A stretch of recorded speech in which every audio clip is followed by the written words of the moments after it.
Hello and welcome to the Amazing Jessy Show. Welcome back everyone and happy summer. I'm pretty sure that everyone who was in school has finished their exams and is now on summer holidays. So if so, happy summer everyone. Go outside, enjoy the sun because in Ireland it's occasional. So get it while you can. Get some ice cream, get some ice. Just get something to cool you down because it's pretty hot. But just enjoy the summer. Today I want to talk about gifts. I want to talk about talents. I want to talk about potential.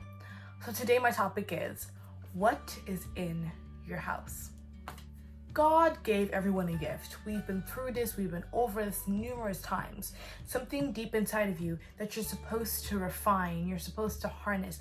Gifts are like propellers. They drive and push you forward in life from one place to another, higher and higher. But having a gift and using a gift are two different things. People always use this analogy, like say you're thirsty and you have water right beside you. Unless you realize that the water is beside you and pick up the water and drink it, you are left thirsty. You're left in the state of thirst. Even if the water is there, unless you realize it's there and use it for what it's meant for, then you are still in need of something. So our gifts are like water. They're supposed to replenish us. They're supposed to give us meaning, give us purpose, give us life. God will always give us a gift that will give him glory, but also make a way for us. So as I said, you just have to realize what God gave you, because there's so many people who are suffering. They're in debt at their last straw without realizing that what they already have is what can save them. If you have your Bible, can you please open to 2 Kings 4, 1-7, but I'll also put it on the screen somewhere and I'll be reading from here, King James Version. It's kind of long, so bear with me. Now there cried a certain woman of the wives of the sons of the prophets unto Elisha, saying, Thy servant my husband is dead, and thou knowest that thy servant did fear the Lord. And the creditor is come to take unto him my 2 sons to be bondmen. And Elisha said unto her, What shall I do for thee? Tell me, what hast thou in the house? And she said, Thine handmaid hath not anything in the house save a pot of oil. Then he said, Go, borrow thee vessels abroad of all thy neighbors, even empty vessels, borrow not a few. And when thou art come in, thou shalt shut the door upon thee and upon thy sons, and shalt pour out into all the vessels, and thou shalt set aside that which is full. So she went from him, and shut the door upon her and upon her sons, who brought the vessels to her, and she poured out.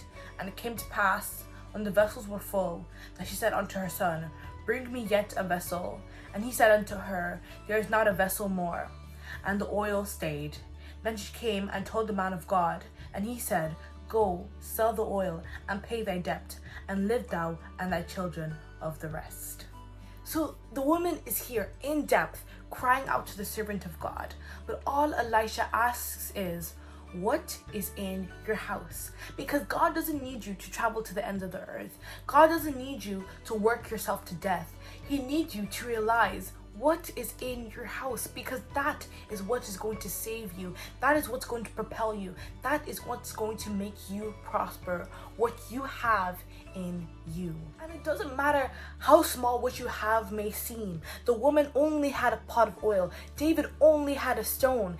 If we turn to Matthew 25, it talks about this master who was leaving his house to travel, and he was entrusting his property to his servants according to their abilities. So he gave the first servant 5 talents, the second servant 2 talents, and then the third servant 1 talent. The first 2 servants, they used what they had, but the last servant, he said, well, I only have 1, so he buried it to the ground.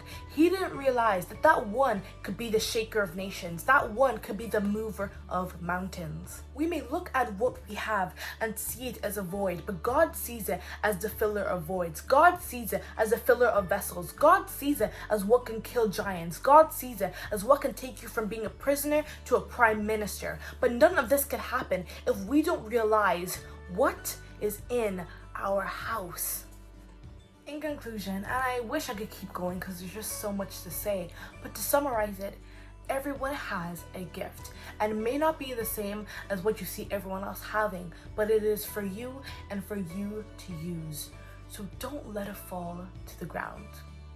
And remember, it's all about Jesus. Like, comment, share, and subscribe. Thank you. See you next Saturday.